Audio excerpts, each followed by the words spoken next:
갈라디아서 6장 6절서부터 10절 말씀을 함께 살필 텐데, 이 부분은 바울 사도가 갈라디아서에서 권면하는 그 큰 부분의 끝에 옵니다. 마무리 짓는 단락이죠. 넓게 보면은 갈라디아서 5장서부터 6장 10절까지 바울 사도가 그리스도처럼 살라, 성신을 쫓아 행하라, 그리스도처럼 살라고 권면하는데, 이 단락이 말씀드린 대로 권면 부분의 맺은 말입니다. 5장 1절 보시면은 그리스도께서 우리를 자유롭게 하려고 자유를 주셨으니 이전에 우상 섬길 때처럼 종의 멍에를 매지 말아라 합니다. 자, 그러려면 어떻게 살아야 되는가? 13절 보시면은 그 자유로 육체의 기회를 삼지 말고 사랑으로 서로 종노릇 해야 합니다. 자유를 받았으니 종의 멍에를 매지 말라 하고는 또 서로 종노릇 하라고 하니까 얼른 들으면 조금 모순되는 것처럼 들립니다만은, 지금 갈라디아 교회를 어지럽힌다, 너희를 요란케 한다 하는 이 거짓 선생들처럼 헛된 영광을 구하는 사람은 육신의 정욕에 매여서 종노릇하고, 그리스도를 본받아 서로 섬기는 사람은 장차 하나님의 아들들의 영광의 자유에 나아갑니다. 장차 신자는 그리스도와 같아져서 사랑으로 서로 먼저 섬겨서 모두에게 섬김을 받습니다. 장차 가면은 먼저 다 섬기니까 동시에 모두에게 섬김을 받을 겁니다. 이런 소망을 품는 신자는 지금 성신의 인도를 받아서 성신님과 보조를 맞추어서 나갑니다. 성신으로 살고 성신으로 행하는 사람, 보조 맞춘다는 말인데, 그 사람은 그리스도의 법을 이루어서, 그리스도의 법을 이루니까 당연히 통치자이신 그리스도를 드러내면서 살아가는 겁니다. 자, 이런 내용이 오늘 이 시간에 살필 본문에서는 선을 행함이라 하는 이 주제를 통해서 다루어집니다.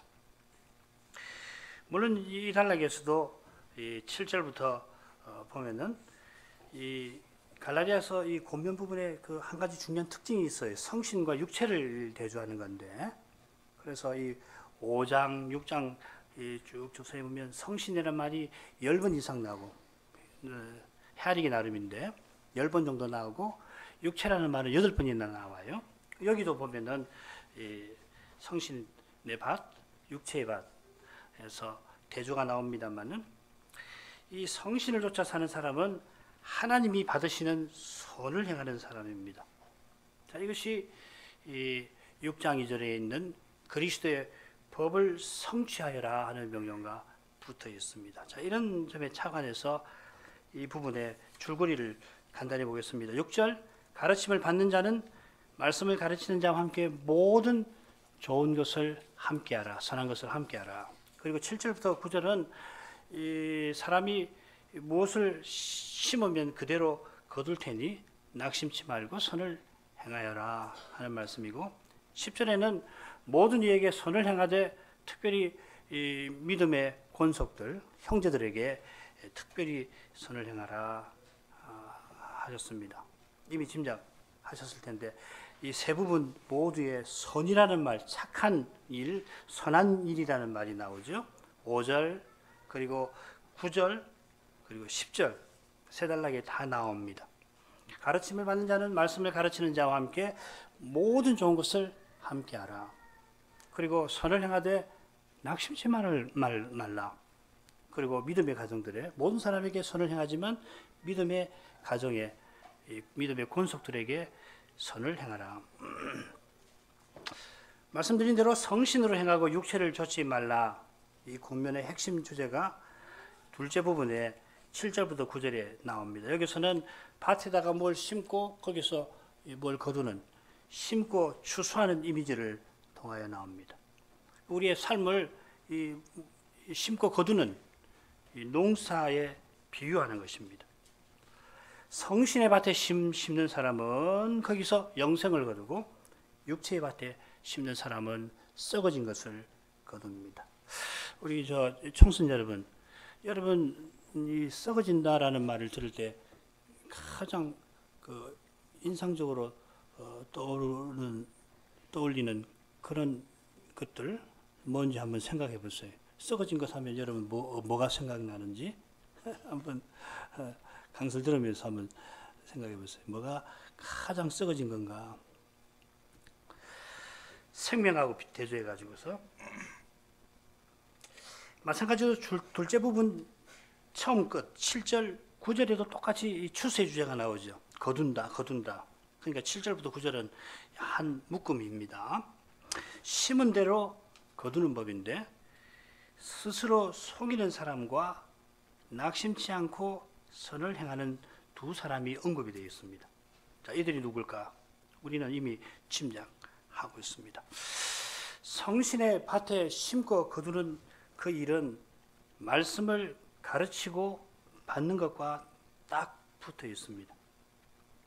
여러분 다 아시는 표현일 텐데, 칼빈의 표현인데, 성신은 말씀의 성신이시고 말씀은 성신의 말씀이라. 쉽지요? 칼빈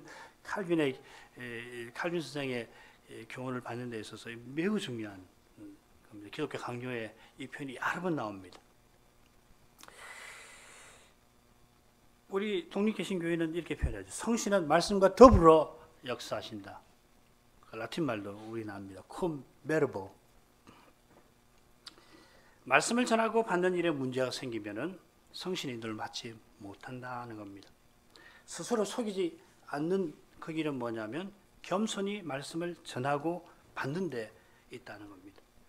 그처럼 말씀을 전하고 받는 신자는 특별히 믿음의 가정들에게 더욱 선을 행하고 기회가 닿는다면 하나님이 주시는 기회를 쫓아서 모든 사람에게 선을 행합니다. 말씀과 더불어 역사하시는 성신은 그리스도의 몸인 교회를 중심으로 온 세상에서 지금도 역사하십니다.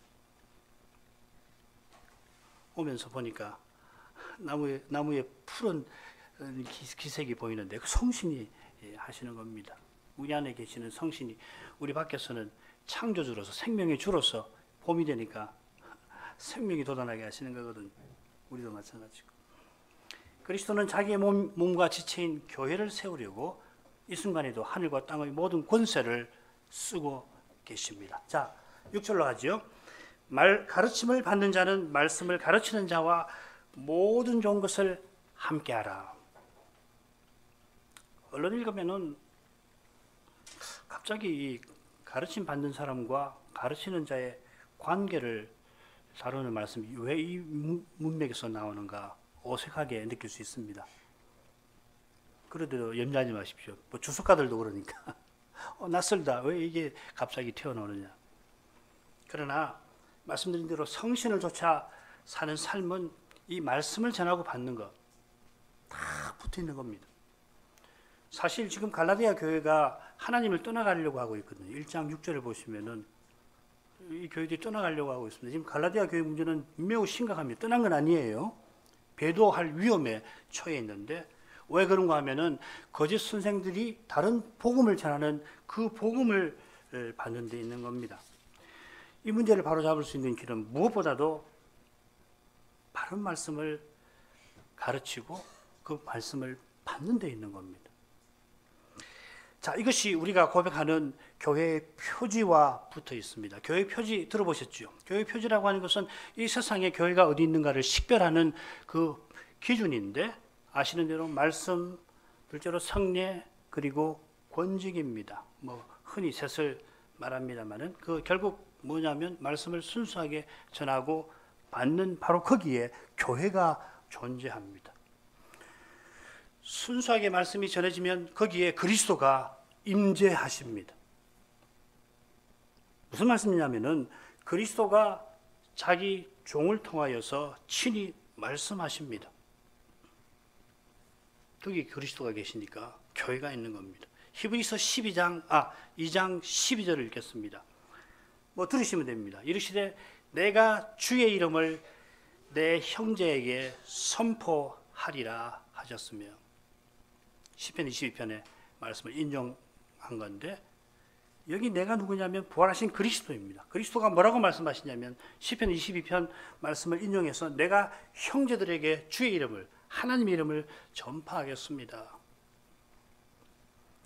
그리스도께서 직분을 통하여 말씀하시면은 목사가 받아 전하는 그 말씀에 그리스도의 영광이 드러납니다. 영광이 드러난다는 것은 그리스도가 거기 계셔서 자기를 드러내시니까 그 드러나시는 그리스도의 영광이라고 합니다. 하나님의 영광도 마찬가지. 하나님의 영광을 본다. 그 무슨 말이냐면 하나님이 계셔서 역사하셔서 자기를 드러내실 때 동반되는 것을 영광이라고 하거든요. 고린도서 3장 18절 말씀입니다. 우리가 다 수건을 벗은 얼굴로 거울을 보는 것 같이 주의 영광을 보매 저와 같은 형상으로 화하여 영광으로 영광의 이름이 곧 주의 영으로 말미암음이니라. 그리스도께로 돌이킨 사람은 그 말씀에서 그리스도의 영광을 봅니다. 그리스도의 영광을 참으로 보는 사람은 그리스도의 형상으로 변화됩니다. 변화받습니다. 기독교는 내가 노력해서 그리스도를 본받는 거 아니에요. 그건 자유주의의 본질입니다. 여러분이 아시는 구자유주의자들의 본질. 도덕적으로 얼마나 훌륭한지 모릅니다. 여러분 잘 아시는 개혁파 신학자 메이천이라는 분들을 보셨죠. 얼마나 훌륭한 개혁주의 목사님인지 모릅니다. 신학자인데 그 사람이 20대에 독일에 유학을 갑니다. 그래서 누구 밑에서 공부하냐면 자유주의자인 헤르만 밑에서 공부합니다. 그 헤르만이 바르트의 스승이기도 합니다. 이 헤르만 선생 밑에서 공부해 보니까 얼마나 도덕적인지 몰라요. 자유주의 하면 뭐 뿔달린 도깨비 뭐 사람도 아닌 이런 사람들이 아니라 누구보다도 도덕적인 사람이에요. 그래서 젊은 메이체는 기독교가 이보다 더 나을 수 있나? 그리스도인의 삶이라는 게 우리 선생님 헤르만의 삶보다 나을 수 있느냐? 그런 생각을 하게 됐어요. 신앙 버릴 뻔했습니다. 메이천이. 나중에서 이 자유주의 문제를 간파하고 저거 아니구나. 도덕과 신앙은 다르구나. 달라요. 기독교인은 좀 더 윤리적으로 사는 거 아닙니다. 그리스도의 생명을 받아서 그리스도를 드러내는 것이 믿음이에요. 당연히 그러니까 더 도덕적이죠. 더 상식적이고 더 합리적이죠. 그러나 합리, 도덕, 상식 그게 기독교의 본질 아닙니다. 그리스도의 영광을 보는 거예요. 특별히 예배에서 말씀을 들음으로 전하고 받음으로 그리스도의 영광을 보는 거예요. 그래서 그 영광이 나를 바꾸는 겁니다. 그분이 나를 바꾸는 거예요.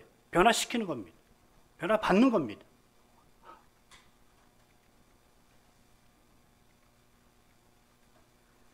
그래야 우리가 말하는 개혁교회라고 하는 모습을 가질 수 있어요. 변화돼야 돼요. 나는 나 스스로도 변화 못 시킵니다. 도덕적으로야 변화되겠죠. 그러나 그건 참된 변화 아니거든요. 나도 내 자신을 변화 못 시키면 누구를 변화시킵니까 내가? 나는 못해요. 주님이 하신다고요. 성신하시는 거라고.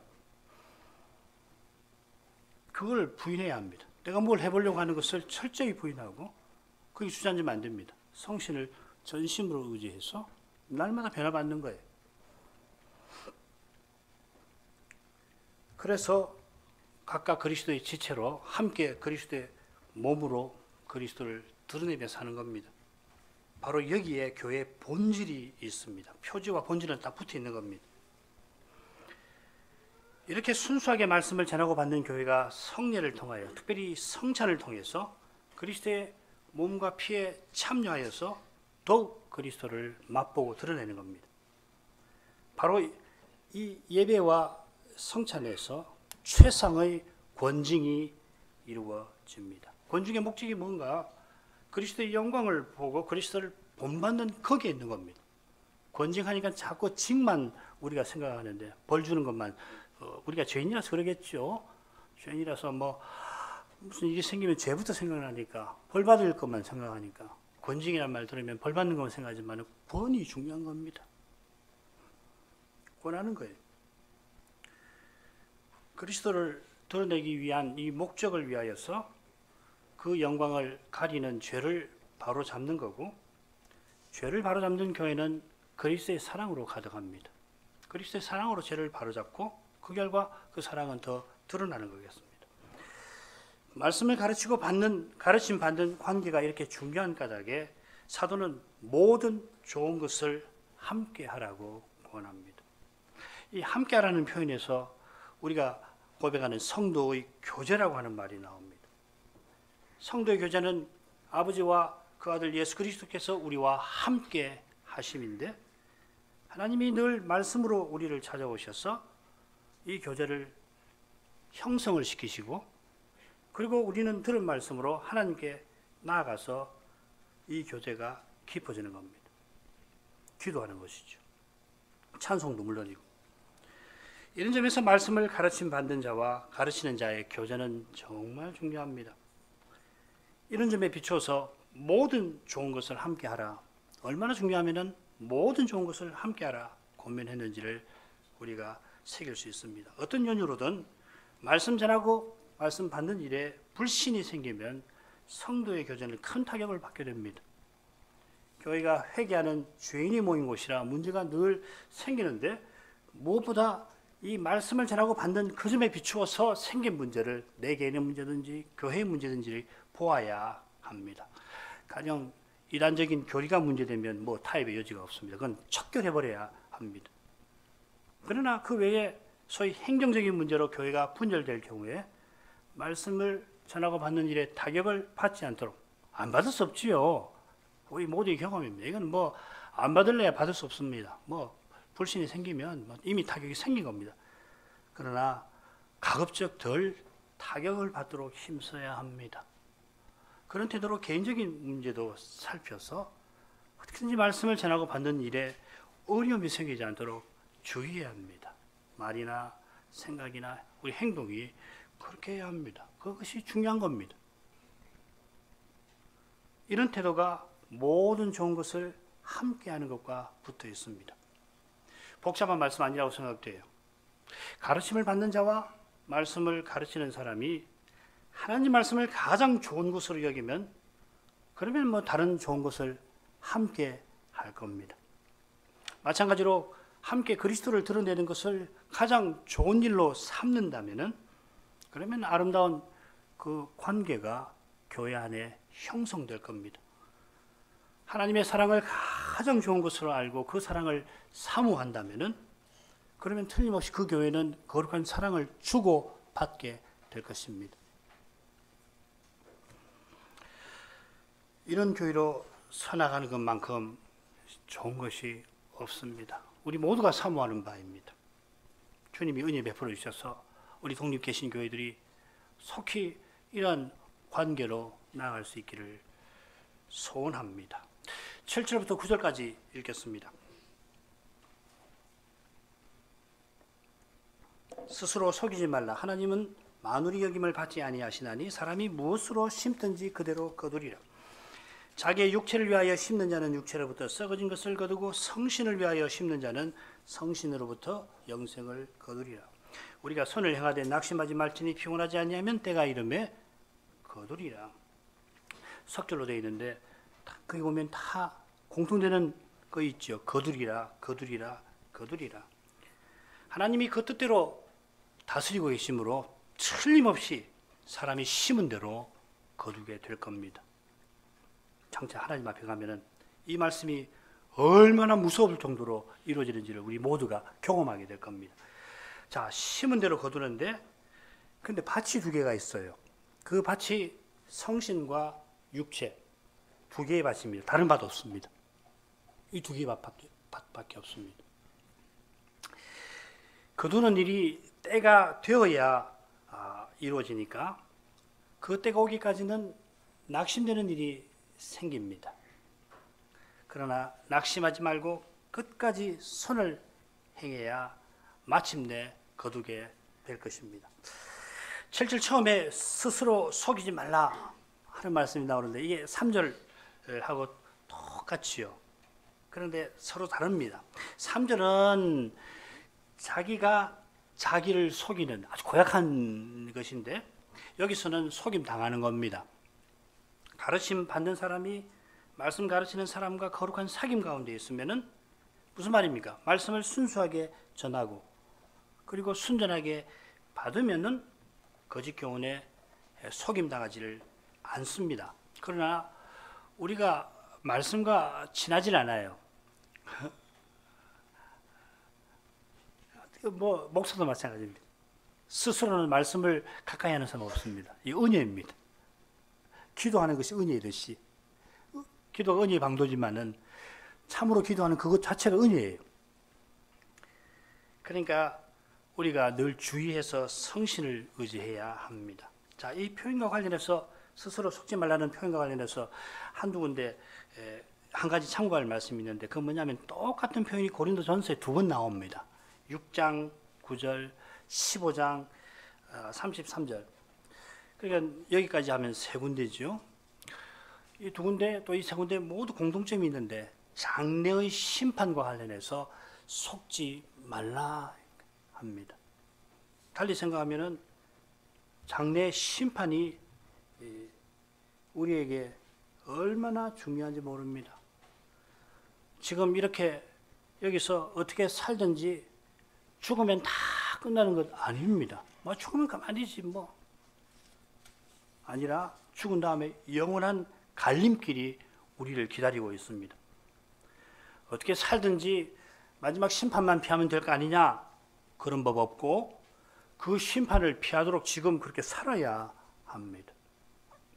그런 점에서 오직 믿음으로 의롭다 하심을 받는다 하는 이 진리를 바르게 깨닫고 살면서 그리스도를 드러내며 살도록 힘써야 합니다. 그리스도를 믿노라 하면서 자기를 드러내기가 얼마나 쉬운지 모릅니다. 속는 겁니다. 사실은. 예수 잘 믿는다고 하는 사람들 중에 속는 사람 많습니다. 많을 겁니다. 하나님의 이름을 부르면서 사람의 뜻을 이루려 하는 태도가 하나님을 만홀히 여기는 것입니다. 하나님 이름을 부르지 않고 사람의 뜻을 이루는 것, 불신자가 그렇게 살지요. 그것도 하나님을 무시하는 것이겠습니다만은 하나님 이름을 부르면서 그런 태도를 취하는 것은 참으로 하나님을 무시하는, 조롱하는 겁니다. 이 만홀히 여긴다는 말이 좀 어려운데 조롱한다는 말입니다. 하나님을 조롱하지 말아라, 무시하지 말아라, 조롱하지 말라는 말입니다. 사람은 속여도 하나님은 결코 속지 아니하십니다. 하나님을 조롱하는 이들에게 하나님은 거룩한 조소를 보내십니다. 그러나 그분은 비웃으실 뿐만 아니라 그리스도의 부활을 통해서 이미 심판을 우리에게 선언하셨습니다. 역사는 이 순간에도 예수님의 재림을 향하여 달려가고 있습니다. 그날은 속히 올 것입니다. 그날 심판장이신 주님 앞에 설 때에 사람이 무엇으로 심든지 그대로 거두리라. 이 말씀이 어떻게 이루어지는지 우리가 두 눈으로 똑똑하게 보게 될 것입니다. 자, 심은 그대로 거둔다 하는 말, 우리 속담에 있지요. 콩 심은데 콩 난다. 팥 심은데 팥 난다. 똑같습니다, 사실은. 그런데 사람이 이 속담은 잘 알지만은 자기가 누군지 그리고 자기가 뭘 심는지 모릅니다. 희한하죠. 사람이 지으신 만물을 통해서 특별히 자기의 본성을 통해서 하나님을 모르지 않지만은 그러나 하나님을 모르진 않지만은 아는 그것 때문에 우상을 섬기는 까닭에 사도는 누구라도 알만한 이 일상적인 진리, 속담 같은 진리를 들어서 누구나 반드시 알아야 할 영원한 진리를 지금 교훈하고 있습니다. 예수님도 누구나 알만한 농사일을 들어서 하나님 나라를 비유하셨는데 그것과도 비슷합니다. 주님이 교훈하신 하나님 나라 그 비유를 제자들은 깨닫지만은 다른 사람은 들어도 알지 못하는 것처럼 영원한 심판에 관한 교훈도 하나님 은혜로만 깨닫지 달리는 듣지 아니함만 못할 수 있습니다. 바로 이 차이가 8절에 잘 드러납니다. 7절에서는 심는 그대로 심는 그것을 거둔다 했는데 8절에서는 그보다는 어디에 심고 어디서 거두는지를 언급합니다. 이 차이가 뭘까요? 사도가 뭘 강조하는 걸까요? 무엇보다는 어디에, 어떻게를 강조를 하는데 그 이유가 뭘까요? 한글 개역 성경은 육체를 위하여 성신을 위하여 이렇게 번역되어 있지만은 육체의 성신에, 육체 안으로 성신 안으로 이렇게 번역하는 것이 더 정확합니다. 쉽게 말하자면은 사람이 심고 거두는 밭이 두 개가 있는데 그게 육체와 성신이라 하는 겁니다. 육체의 밭에 무엇을 심든지 뭘 심든지 상관없어요. 육체의 밭에다가 심으면 뭘 심든지 결과는 똑같습니다. 거기서 썩어진 것을 거둡니다. 반면에 성신의 밭에 무엇을 심든지 거기서 영원한 생명을 거둡니다. 썩어진 것을 거두는 것, 영원한 생명을 거두는 것, 실로 충격적인 대조입니다. 그처럼 썩어진 것하고 추수하는 것하고는 어울리지를 않아요.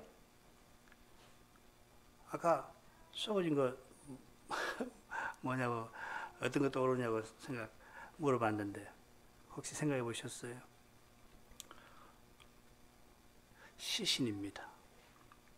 썩어진 거, 죽어서 시신. 아무리 사랑하는 사람이라도 죽어서 시신이 되면 그 시신 집에 들여놓고 같이 못 삽니다. 얼마나 냄새가 고약하고 그 아름답게 보이려고 염을 해도 무서워요. 썩는 거거든. 썩어진 것을 거두는 것은 전혀 거두지 아니함만 못합니다. 이건 죄에게 평생 종살이해서 결국 영원한 사망을 그 삭스로 받는 것과 비슷합니다.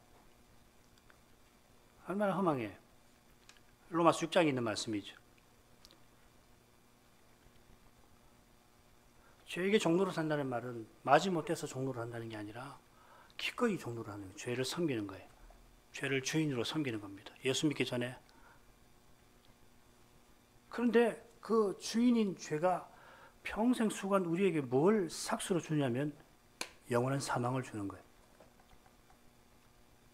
이렇게 밀어날 수가 있을까요? 죄는 이렇게 밀어나게 만듭니다.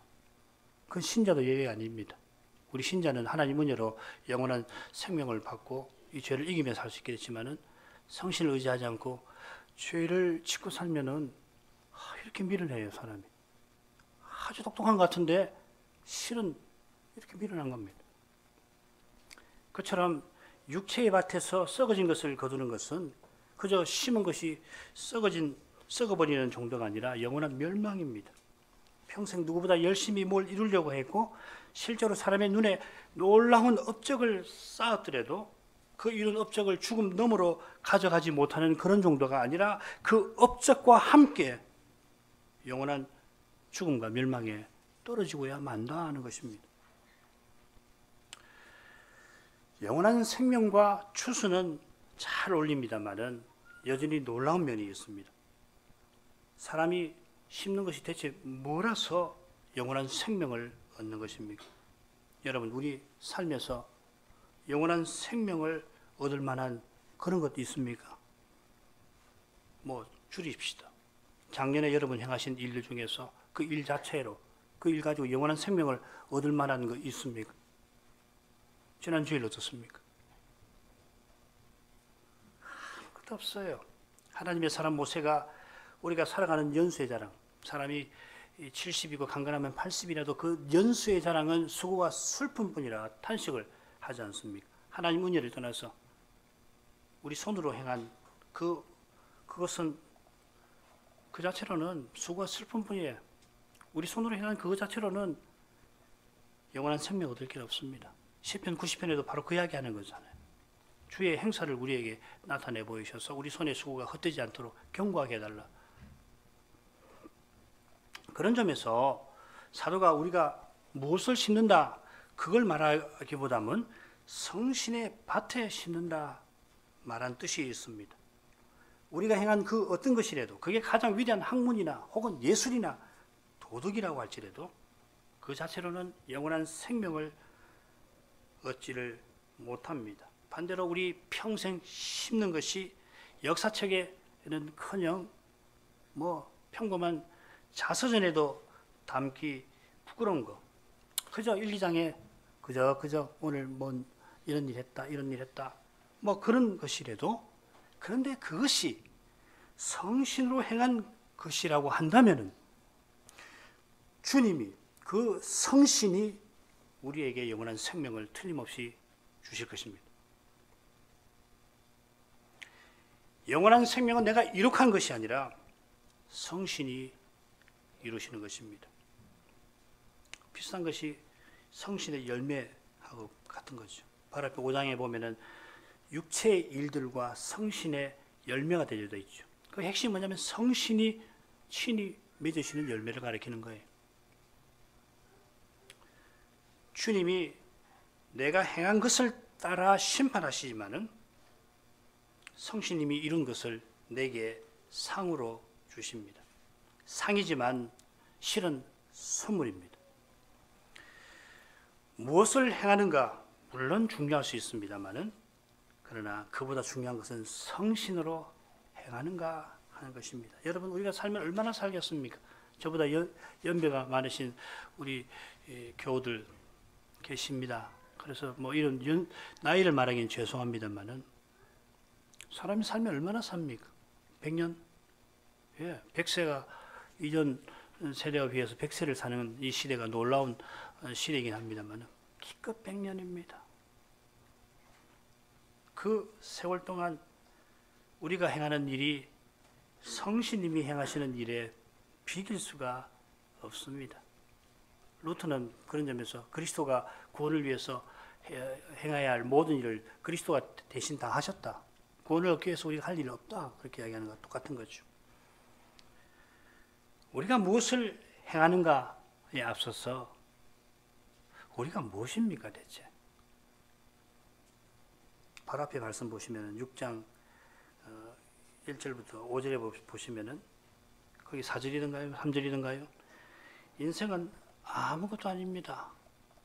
아무것도 아닌데 된 줄로 알면은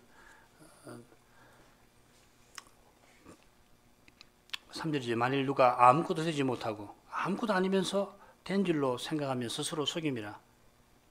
자기가 자기를 속이는 거예요. 아주 무서운 속임입니다. 아무것도 아닙니다. 우리는. 그런데 죄인은 그보다 더합니다. 아무것도 아닌 것보다 못합니다. 사람이 아무것도 아니라는 말은 이 기독교 창조론의 핵심입니다. 모든 좋은 것을 하나님께 받는 거예요. 이 순간에도 우리는 생명과 호흡과 만물을 주님께 받아서 살고 숨쉬고 기도하는 겁니다. 그런데 죄인은 하나님 주시는 그 모든 좋은 것으로 뭐합니까? 죄를 짓습니다. 하나님이 우리의 악을 하나님의 손으로 바꾸시니까 우리가 구원받는 거예요. 죄인은 어떤가 하냐? 하나님 주신 선한 것으로 악을 만들어냅니다. 그러니까 아무것도 아닌 것보다 못하지요.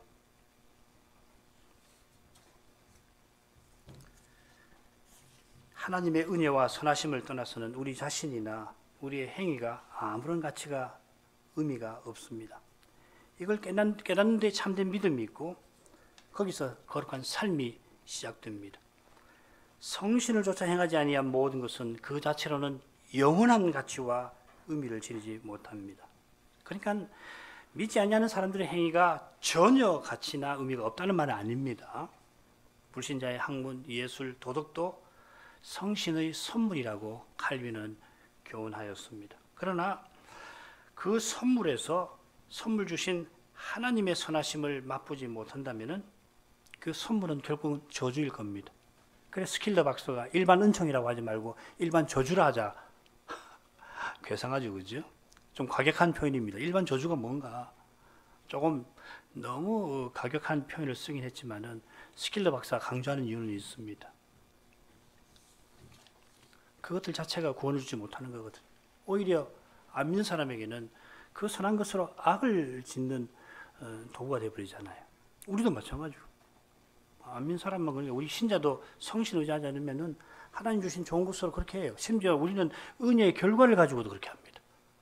하나님 말씀 들어서 깨달아서 남보다도 많이 깨달았는데 남보다 많이 안다는 그거 가지고서 교회에서 뭐합니까? 교만하다. 그러니까 안 믿는 사람은 더 하죠. 그런 일이 생길 수 있다고요. 우리가 스스로는 무엇을 이루려 하기 쉽기에 무엇을 행하는가에 마음을 맡기기가 쉽습니다. 그렇잖아요. 뭘 행하는가가 참 중요하죠. 우리 청년들, 우리 청소년들 얼마나 나는 뭐 하고 살아야 되지? 나는 뭐 해야 되지? 그거 굉장히 궁금하고 당연해요. 그렇습니다. 나는 뭐 하고 살아야 되나? 누구는 뭐도 하고 누구는 저것도 하는데 난 대체 뭐 해야 될까? 굉장히 괴롭습니다. 그건 맞는데 그러나 그보다 더 중요한 것은 성신을 의지해서 사는 겁니다. 어떻게 사는가가 중요한 거예요. 성신을 의지하는 거 하나님께 다 맡기고 그 주님께서 이끄시는 대로 살면 뭘 행해야 되는지 누구보다 잘 알게 됩니다. 매일 뭘 해야 되는지 알려주신다고. 놀랍게. 다 못해서 문제지. 알려주시는데도 그걸 다 받들어 행하지 못해서 날마다 회개할 뿐이지만은 주님을 의지하면은 주님이 알게 해주시는 거예요. 그냥 귀에다 대고 이야기하는 것처럼 때로는 착각하면 안 됩니다. 하나님이 귀에 대고 너 뭐 해라 그렇게 하시는 건 아니지만은 그보다도 더 확실하게 너 이거 해. 하나님이 내게 이걸 하라고 하셨구나. 그게 소명인 거예요. 확신이 든다고. 날마다 그렇습니다. 사실 이미 우리 보고 하라고 하신 일이 얼마나 많은지 우리가 소홀히 해서 그렇지. 9절에서 사도가 말하는 선을 행한다 하는 것은 성신의 인도를 받아 그리스도의 법을 이루며 사는 겁니다. 이런 삶과 행위가 하나님 뜻에 비추어 마땅합니다마는 하나님 뜻을 거스르는 이 세상에서는 고난을 피하지 못합니다. 세상이 육체와 마귀와 더불어서 그리스도와 그의 나라를 대적합니다. 그러니까 그리스도의 법을 좇는 사람은 세상에게 미움과 오해를 받습니다. 늘 그리스도를 의지해야 하는 연약한 인생이라 늘 세상과 육체와 마귀의 공격을 받으면 때로는 낙심합니다. 늘 주님을 의지해 살면 늘 공격을 받아요. 공격 안 받으면 왜 그런가? 주님 의지해서 살지 않으니까. 늘 의지하면 반드시 공격받게 돼 있어. 그러니까 연약하니까 낙심되죠. 힘드니까. 그리스도의 법을 줬는데 교회의 세상이 나타나면 실망됩니다. 어떻게 그런 말을 할 수 있나 나에게. 안 믿는 사람이 나에게 이야기하고 안 믿는 친지가 나한테 이야기하면 그것도 굉장히 마음 아프지만은 함께 교회 다니는 이 형제가 그 말을 하면은 막 얼마나 실망되는지 모르죠.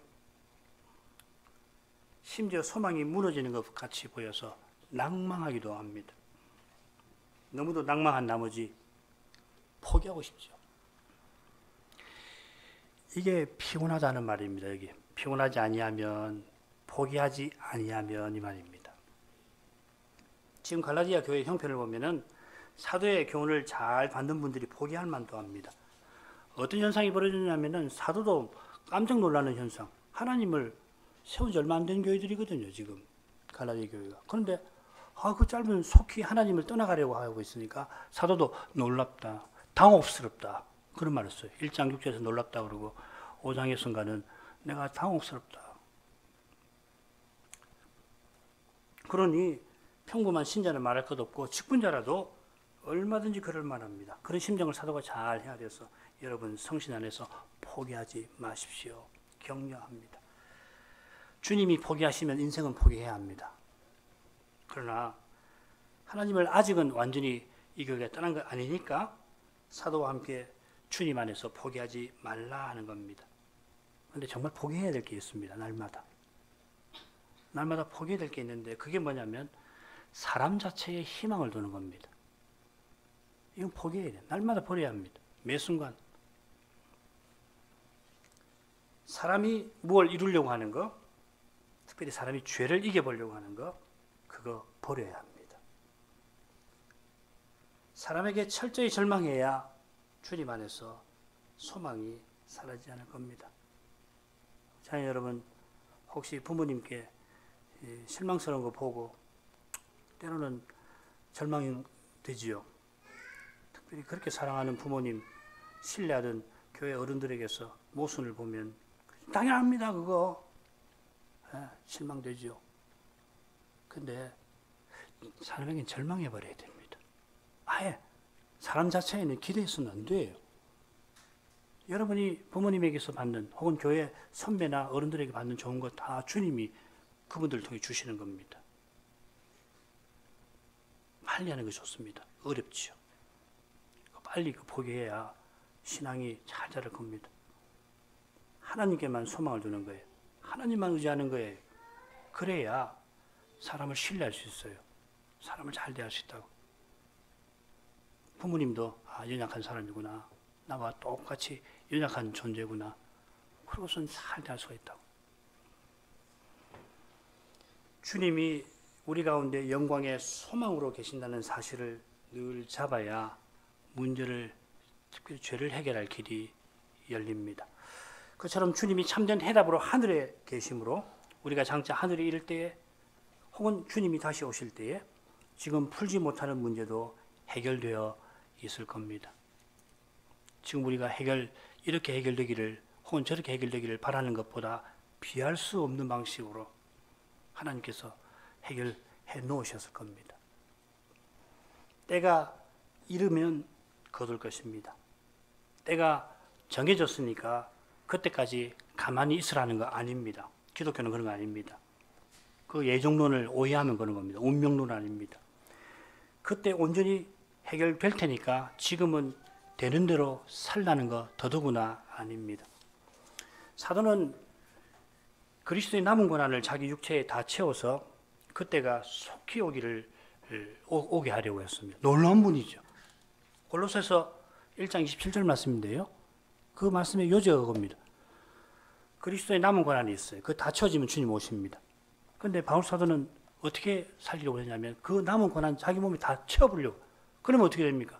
사랑하는 형제, 빨리 그리스도와 같아지기를 바라는 거예요. 나는 고난 다 받고 그리스도의 부활 생명은 형제가 교회들이 누리기를 바랐습니다. 그러니까 자기 동족, 자기를 그렇게 미워하는 동족 몇이라도 구원하기 위해서 할 수만 있으면 내가 그리스도에게 끊어지는 것도 택하겠다고 그러잖아요. 그게 사랑입니다. 주님의 사랑이 사도를 그렇게 만든 겁니다. 복음이 모든 민족에게 전파되면 다시 오신다고 했으니까 복음을 힘써 전해야 맞습니다. 그렇죠. 때가 되면 뭐 복음이 다 전파될 테고 그때 오시니까 뭐 다 정해진 거니까 우리는 전도 복음 선교하지 말자. 그건 말이 안 되는 거예요. 지금 성신으로 그리스도의 법을 받드는 거기에 이미 해답이 있습니다. 어렵죠. 교회 안에서 그리스도의 법을 쫓아 살려고 하는데 쉽지 않죠. 예, 실패도 할 겁니다. 다투면 안 되는데 다투기도 할 겁니다. 또 이렇게 되면 좋겠는데 그렇게 안 되기도 할 겁니다. 예, 낭망스럽습니다. 그러나 그럼에도 불구하고 성신을 의지해서 그리스도의 법을 받들려고 하는 바로 거기에 이미 해답은 있어요. 지금 그리스도를 본받는 사람이 장차 그리스도와 같아질 겁니다. 지금 그리스도의 법을 받드는 사람이 그 법이 완성된 나라에 들어갈 겁니다. 지금 슬퍼하는 사람이 장차 위로를 받을 것입니다. 10절로 가겠습니다. 그러므로 우리는 귀에 있는 대로 모든 이에게 착한 일을 하되 더욱 믿음의 가정들에게 할지니라. 장차 성신으로부터 영원한 생명을 거두려면 지금 착한 일을 해야 합니다. 다시금 착한 일을 공로로 해서 영원한 생명을 거두는 것이 아니라고 하는 것을 제가 분명히 말씀을 드립니다. 이런 착각에서 늘 벗어나도록 힘써야 할 만큼 우리 모두는 나면서부터 펠라기우스주의자고 믿은 후에도 우리는 뼛속같이 아르미니우스주의자입니다. 사람으로 행하기 쉽고 스스로는 사람으로 행하지 않을 수 없다 하는 뜻입니다. 방금 드린 말씀을 주의하신다면 펠라기우스가 누군지 아르미니우스가 누군지 몰라도 아무 상관없습니다. 펠라기우스, 아르미니우스 안다고 해서 뭐 달라지는 거 없잖아요.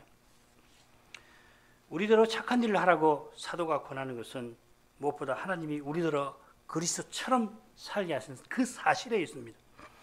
그리스도가 우리 안에 사시는 그 사실이 있어서 우리가 그리스도를 드러내는 게 마땅합니다. 성신이 그 아들의 영으로 우리 안에 계셔서 아버지라고 부르짖으시니까 우리도 그리스도처럼 아버지의 뜻이 이루어지리라 해야 합니다. 아버지의 뜻이 이루어지기를 구하는 사람이 그 뜻대로 행하지 않는 것이 실로 이상합니다. 그러나 그 이상한 일이 일상으로 일어납니다. 여기에 죄의 실로 이상함이 있습니다. 그러나 죄를 참으로 깨닫는 사람은 죄를 멀리합니다. 죄를 참으로 용서받는 사람은 죄 지을 수 없게 됩니다. 죄 없는 세상을 바라고 구하니까 그런 세상을 선물로 받는 거예요.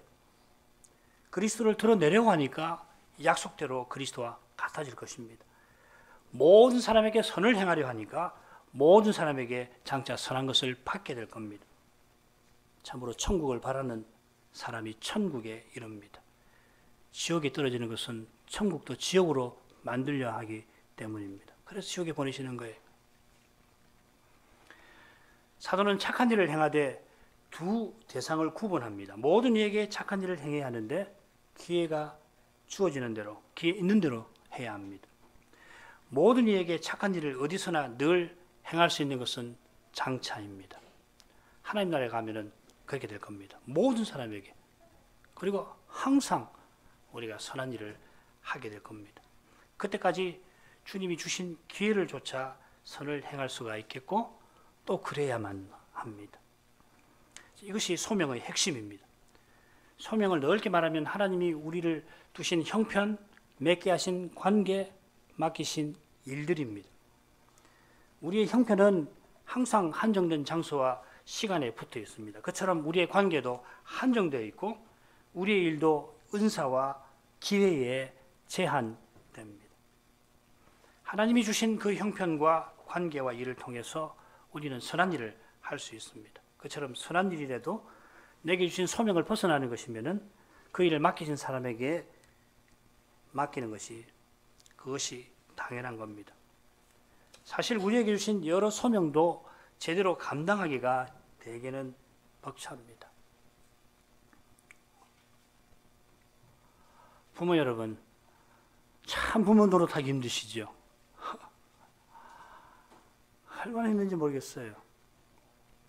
얼마나 중요한지를 깨달으면 깨닫게 될수록 이거 하나님 문제 아니고는 안 되는구나. 지금까지 주의 앞에서 내가 잘못한 거 참 용서해 주시고 나의 잘못으로 인해서 우리 자녀가 어려움을 덜 겪게 해 주시라고 구하게 되잖아요. 참 힘듭니다. 자신으로도 힘들죠.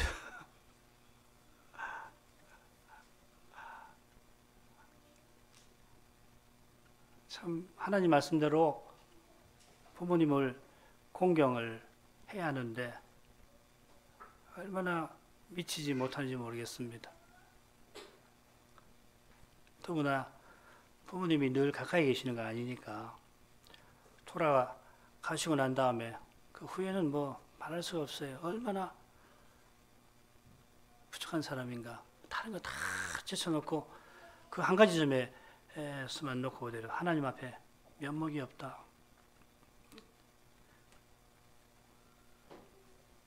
그게 우리 연약한 인생입니다.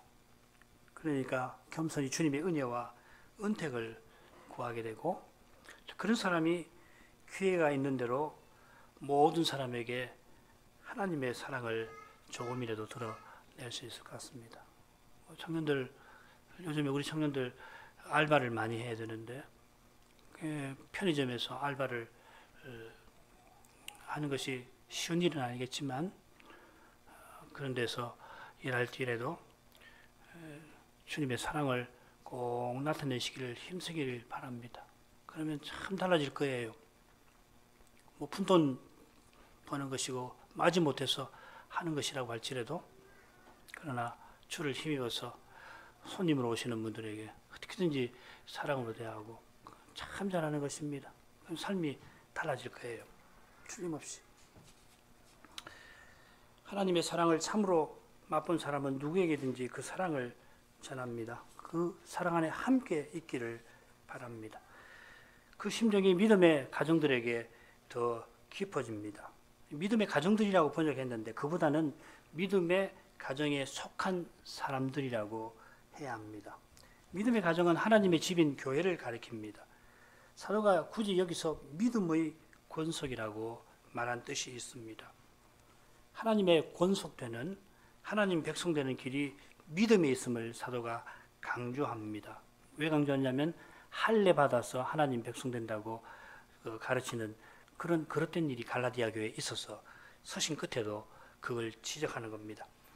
믿음의 가정에 속한 사람들은 함께 하나님을 아버지라 부르는 형제입니다. 함께 그리스도의 몸을 이루는 그분의 지체입니다.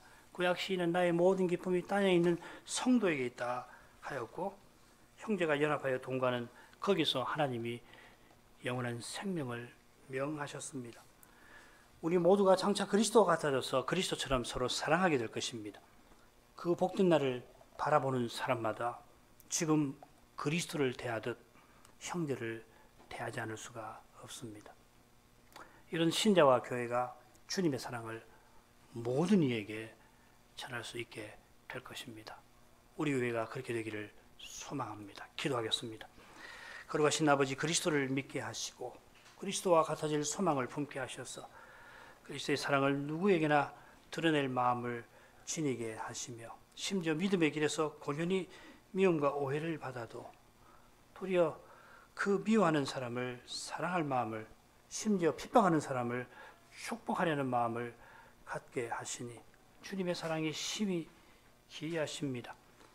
주님의 사랑을 드러내는 이것이 참으로 선한 일인 줄 믿습니다. 성신으로 행해서 그리스도의 법을 이루는 거기에 참으로 선한 것이 있습니다. 이 선한 것만이 이 악한 세상에서 우리에게 참 위로와 기쁨이 됩니다. 이 기쁨이 완전할 그날을 더욱 소망합니다. 힘들 때마다, 낙심할 때마다 영광의 소망이신 주님을 바라봅니다. 주님만 늘 의지하게 하옵소서. 예수님 이름으로 기도합니다. 아멘.